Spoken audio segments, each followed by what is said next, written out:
సంజీవని రాముడి చేతిలో పడింది కాబట్టి ధర్మం గెలిచింది.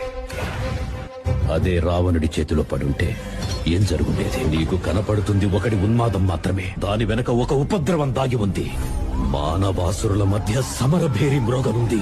ఈ బ్రహ్మాండానికే పెనుముప్పుగా మారేలోగా ఆపడం నీ వల్లే అవుతుంది. నేనొక్కడిని ఎలా ఆపగలను?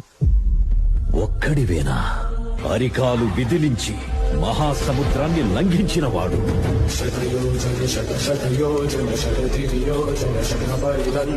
రాక్షస సైన్యాన్ని మట్టుపెట్టి రావణుడి సింహాసనాన్ని కంపించిన వాడు.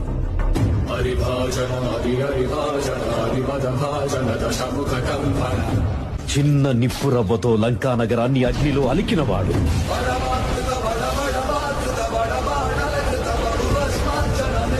త్రేతాయుగంలో రాముడి నీడయ్యాడు.